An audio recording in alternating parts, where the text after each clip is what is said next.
दोस्तों जरा सोचो क्या हो अगर तुम्हें 1000 साल पुराने खजाने का पता मिल जाए, लेकिन ये खजाना किसी ऐसी वैसी जगह नहीं बल्कि शहर की सबसे खतरनाक जेल के नीचे हो। और मान लो कि आप किसी तरह से जेल के अंदर पहुंच भी गए, लेकिन इतना सारा सोना लेकर वहां से बाहर कैसे निकलोगे? जानने के लिए वीडियो को अंत तक देखना। इस कहानी की शुरुआत होती है जेंग नाम के एक आदमी से, जो कि एक राइटर है और अलग अलग फिल्म की कहानियां लिखता है। जेंग का सपना है कि वो अपनी लिखी कहानियों पर एक फिल्म बनाए, लेकिन एक फिल्म को बनाने में काफी पैसे लगते हैं और फिलहाल जेंग बिल्कुल कंगाल है। अब अगले दिन जेंग उस प्रोड्यूसर से मिलने पहुंचा जिसके लिए वो काम करता है, लेकिन ऑफिस आकर उसने देखा कि वो प्रोड्यूसर एक दूसरे राइटर की धुनाई कर रहा है क्योंकि उसने समय पर अपनी कहानी पूरी नहीं की थी। लेकिन ये देखकर जेंग काफी घबरा गया क्योंकि उसकी कहानी भी अभी अधूरी थी। लेकिन इससे पहले कि प्रोड्यूसर उसकी खबर लेता, उसने अपनी गलती मान ली और कहानी को पूरा करने के लिए 1 महीने का वक्त मांगा। लेकिन 1 महीने की बजाय प्रोड्यूसर ने जेंग को केवल 4 दिनों की मोहलत, और अगर इन 4 दिनों में उसने अपनी कहानी को पूरा नहीं किया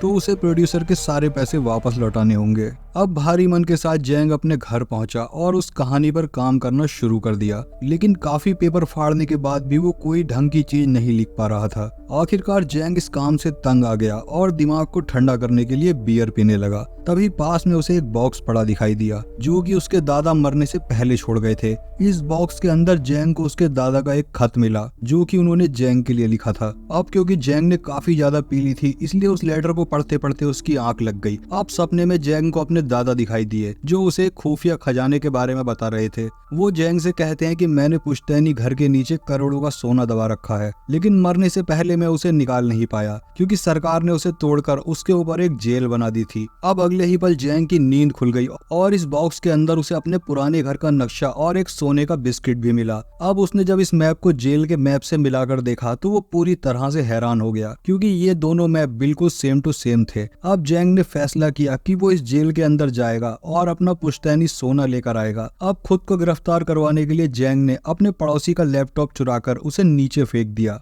और इस अनोखी गलती के लिए जेंग को अरेस्ट करके जेल में डाल दिया गया। अब जेल पहुंचकर उसने देखा कि बहुत सारे कैदी मिलकर क्रैब नाम के एक दूसरे कैदी का बर्थडे मना रहे हैं। थोड़ी देर बाद क्रैब जेंग से मिलने पहुंचा और उसे बताया कि किसी जमाने में उसका भी जेंग नाम का एक दोस्त हुआ करता था, इसलिए क्रैब ने इस जेंग को भी अपना दोस्त बना लिया और जेल के अंदर उसकी हिफाजत करने का वादा किया। अब थोड़ी देर बाद जेंग जेल के अंदर मौजूद बरगद के पेड़ के पास गया क्योंकि उस नक्शे के हिसाब से इस पेड़ के आसपास एक कुआं था और वो सारा सोना उस कुएं के अंदर दफन था। तभी अंकल ली नाम का एक दूसरा कैदी जेंग के पास आया और उसे बताया कि इस जेल के अंदर 2 गैंग्स हैं और यहाँ आने वाले हर एक कैदी को किसी एक गैंग में शामिल होना पड़ता है। अब पहली गैंग थी क्रैब की जो हर हाल में अपने साथियों की रक्षा करती थी और जेल में शांति व्यवस्था बनाए रखती थी। वही दूसरी गैंग थी टाइगर नाम के एक आदमी की जिसको ब्रदर टाइगर के नाम से भी जाना जाता था। ये कैदी जेंग से कहता है कि एक बार को तुम जेल के वार्डन से भिड़ जाना, लेकिन टाइगर और उसके साथियों से दूर ही रहना।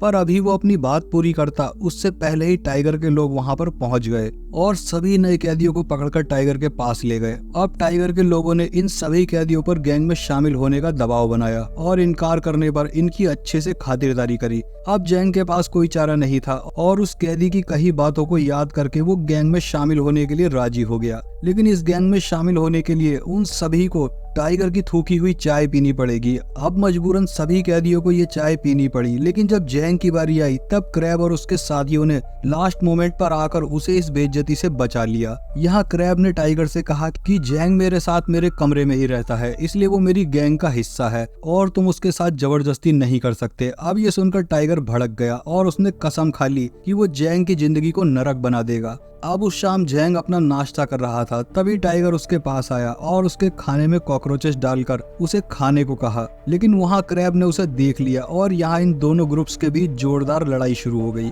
अब अगले दिन जेंग को इस जेल की साफ सफाई का काम दिया गया और इस दौरान जेंग ने उस पुराने कुएं को ढूंढने की कोशिश की जिसके अंदर वो सारा सोना दबा है, लेकिन काफी कोशिशों के बाद भी उसे कुएं का कुछ पता नहीं चला। इसके बाद वो जेल की लाइब्रेरी में पहुंचा जहां उसे ये बात पता चली कि इस जेल को कुछ ही महीने पहले ही तोड़कर दोबारा से बनाया गया है और इस जेल का नया नक्शा उसे यहाँ के फाइल रूम में मिलेगा। अब वो इन ख्यालों में डूबा ही था कि तभी टाइगर और उसके साथियों ने जेंग पर हमला कर दिया। अब इस शाम क्रैब टाइगर के पास पहुंचा और उससे जेंग के बारे में पूछा क्योंकि ड्यूटी खत्म होने के बाद भी जैंग अभी तक अपने कमरे में नहीं पहुंचा था। यहाँ टाइगर ने क्रैब से कहा कि मैं तुम्हें जैंग का पता बता दूंगा, लेकिन इसके बदले तुम्हें मेरी थूकी हुई चाय पीनी पड़ेगी। अब क्रैब के पास कोई और ऑप्शन नहीं था, लेकिन अपने दोस्त की जान बचाने के लिए उसने टाइगर की थूकी हुई चाय पी ली। अब टाइगर उससे कहता है कि तुम्हारा प्यारा दोस्त जेल के कूड़ेदान में पड़ा है। ये सुनते ही क्रैब और उसके साथी फौरन कूड़ेदान की तरफ भागे, जहां जैंग जिंदगी और मौत के बीच जूझ रहा था। पर वक्त रहते ये लोग वहां पहुंच गए और जैंग की जान बच गई। अब अपने दोस्त की ये हालत देखकर क्रैब को काफी दुख हुआ और उसने टाइगर को सबक सिखाने का फैसला किया। इधर जैंग भी इस मारपीट के लिए तैयार हो गया, क्योंकि उसका प्लान था कि वो इस भगदड़ का फायदा उठाकर फाइल रूम में घुस जाएगा और जेल के नए नक्शे को हासिल कर लेगा। अब थोड़ी देर बाद ये दोनों ग्रुप्स एक दूसरे के आमने सामने आ गए और इनके बीच जोरदार मुठभेड़ हो गई।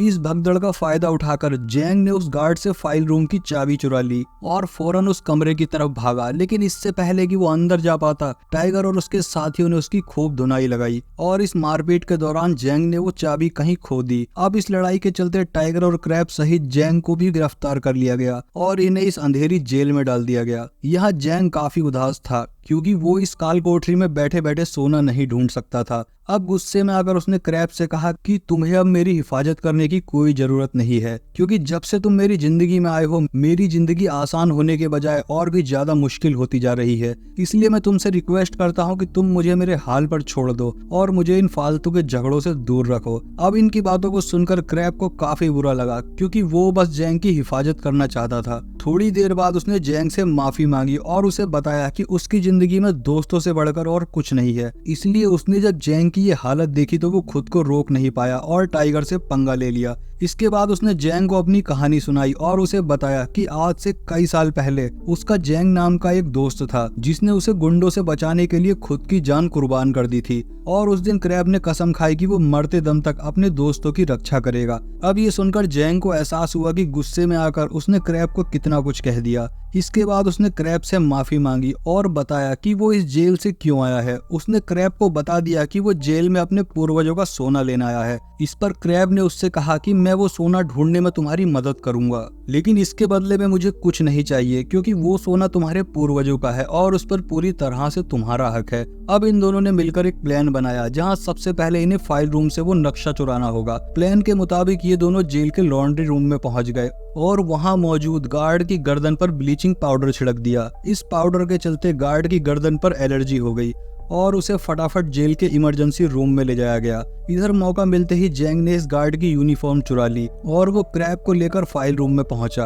अब काफी ढूंढने के बाद इन्हें वो नक्शा मिल गया, जिसके हिसाब से वो पुराना कुआं लॉन्ड्री रूम के ठीक नीचे मौजूद है। अब इस नक्शे के इस्तेमाल से ये दोनों फौरन उस कुएं तक पहुंचे, जहां इन दोनों को एक बड़ी सी दीवार नजर आई। जैंग को पूरा यकीन था कि उसका वो पुश्तैनी सोना इस दीवार के पीछे ही मौजूद है। इसके बाद उन दोनों ने एक एक हथौड़ा उठा लिया और उस दीवार को तोड़ डाला। अब दीवार के टूटते ही जैंग फौरन अंदर आया और उस सोने की तलाश में लग गया। वहीं दूसरी तरफ क्रैब ऊपर जाकर पहरा देने लगा, ताकि उसे अगर कोई खतरा महसूस हो तो वो जैंग को इसकी खबर दे दे। अब देखते ही देखते कई घंटे गुजर गए, लेकिन अब तक उसे सोने का कोई अता पता नहीं था। अंत में जैंग ने हार मान ली और वो यहाँ से वापस लौटने लगा, क्योंकि उसे लग रहा था कि किसी ने पहले ही वो सोना निकाल लिया है। लेकिन वापस जाने से पहले क्रैब ने दीवार में लगे इस लकड़ी के टुकड़े को निकाल लिया और ऐसा करते ही इनके पीछे एक अलमारी खुल गई, जिसके अंदर सोने के 100 बिस्किट मौजूद थे। अब इतना सारा सोना देखकर जैंग के तो मानो होश ही उड़ गए। यहाँ उसने सोने का एक हिस्सा क्रैब को देने की कोशिश की, लेकिन क्रैब ने ये कहकर मना कर दिया कि ये सोना तुम्हारे पूर्वजों का है और इस पर सिर्फ तुम्हारा ही हक है। इसके बाद ये सारा सोना लेकर ये ऊपर पहुंचे और इस जेल से बाहर निकलने की कोई तरकीब लगाने लगे। अब थोड़ी प्लानिंग के बाद इन दोनों ने ये फैसला किया कि वो ये सारा सोना कपड़े उठाने वाली मशीन में छुपाकर जेल से बाहर निकालेंगे। ये मशीन इस महीने की 22 तारीख को जेल से बाहर जाएगी और जैंग भी 22 तारीख को ही इस जेल से छूट जाएगा। लेकिन 22 तारीख को आने में अभी काफी समय था और तब तक इन्हें ये सोना बाकी लोगों से छुपा कर रखना था। इसलिए जैंग ने अपना दिमाग लगाया और ये सारा सोना तेजाब की बाल्टी में डाल दिया, क्योंकि तेजाब कितना भी खतरनाक क्यों ना हो पर वो सोने का कुछ नहीं बिगाड़ सकता। अब अपना पुश्तैनी सोना पाकर जैंग काफी खुश था, क्योंकि अब वो अपना सारा कर्जा उतार कर अपनी मनचाही कहानियों पर फिल्म बना सकता है। अब अगली सुबह टाइगर ने इन दोनों पर हमला कर दिया और यहाँ जोरदार लड़ाई शुरू हो गई। इस हाथापाई के बीच वो सारा सोना टाइगर के हाथ लग गया, जिसे जैंग ने तेजाब के डब्बों में छुपा रखा था। अब इनकी लड़ाई को सुनकर जेल के गार्ड्स भी उस कमरे तक आ पहुंचे, पर इससे पहले ये तीनों पकड़े जाते इन्होंने ये सारा सोना दोबारा से छुपा दिया। अब गार्ड्स के पूछने पर टाइगर ने बताया कि काम करते वक्त जैंग का पैर फिसल गया था और वो तो जैंग की मदद कर रहा था। अब पकड़े जाने के डर से जैंग ने भी इस बात की हामी भर दी और ये देखकर क्रैब को काफी बुरा लगा और वो समझ गया कि जैंग के लिए सोने से बढ़कर और कुछ भी नहीं है। क्रैब को इस बात का इतना बुरा लगा कि उसने मन ही मन जैंग से अपनी दोस्ती तोड़ दी। अब उस शाम क्रैब को खबर मिली कि उसकी बेटी काफी बीमार है और उसे आईसीयू में एडमिट किया गया है। ये जानकर वो जैंग के पास पहुंचा और उसके प्लान में शामिल होने की बात की। असल में क्रैब को खजाने में कोई हिस्सा नहीं चाहिए था, बल्कि वो तो सिर्फ इस जेल से निकलकर अपनी बेटी से मिलना चाहता था।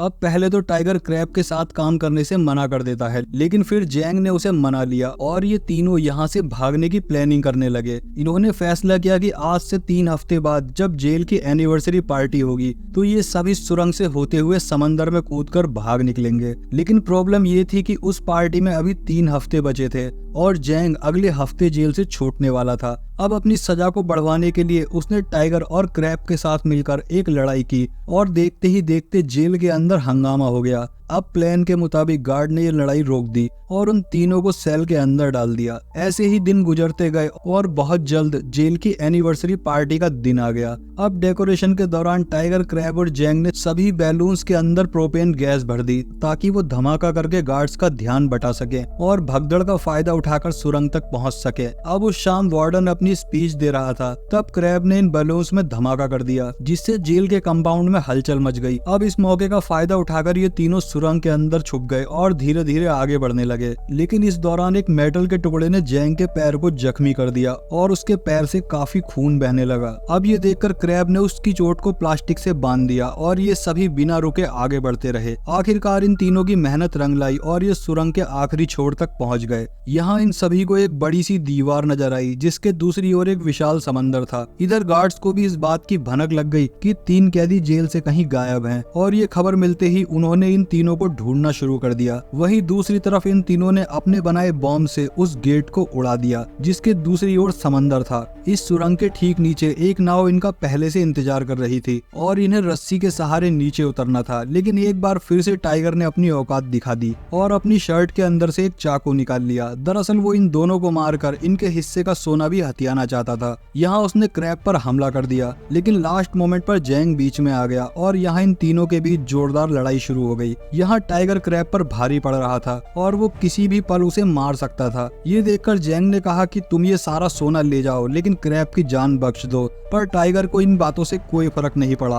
और उसने क्रैब को ले जाकर समंदर में धकेल दिया। लेकिन खुशकिस्मती से क्रैब ने एक रस्सी को पकड़ लिया, जिसका दूसरा हिस्सा जैंग के हाथों में था। अब इन दोनों को इतना लाचार देखकर टाइगर इनके मजे लेने लगा और तभी क्रैब ने मौका देखकर टाइगर को नीचे खींच लिया और टाइगर के साथ साथ वो सारा सोना भी पानी में जा गिरा। इसके बाद जैंग ने क्रैब को ऊपर खींचने की कोशिश की और इस दौरान उसे एहसास हुआ कि शुरू से लेकर अब तक क्रैब ने एक सच्चे दोस्त की तरह उसका साथ निभाया है। अब काफी कोशिश करने के बाद आखिरकार उसने क्रैब को ऊपर खींच ही लिया और इन दोनों की जान बच गई। अब थोड़ी देर बाद गार्ड इन्हें ढूंढते हुए सुरंग तक पहुंच गए। तब इन्होंने सरेंडर कर दिया और खुद को गार्ड्स के हवाले कर दिया। अब थोड़े दिन बाद क्रैब को खबर दी गई कि उसकी बेटी की सर्जरी कामयाब रही और उसकी जान बच गई है। इसके साथ ही जैंग को ये बताया गया कि जो सोना समंदर में कहीं गुम हो गया था उसकी तलाश कर ली गई है और सरकार ने जैंग को उसका मालिक बताया है। आखिरकार जैंग की मेहनत रंग लाई और उसे उसका पुश्तैनी सोना मिल गया और फाइनली वो अपना सारा कर्जा उतारकर अपनी मनचाही कहानी पर फिल्म बना पाएगा। और इसी के साथ ये मूवी यहीं पर खत्म हो गई। दोस्तों, अगर आपको मूवी पसंद आई हो तो मूवी को लाइक और चैनल को सब्सक्राइब जरूर कर दें। मिलते हैं अगली वीडियो में।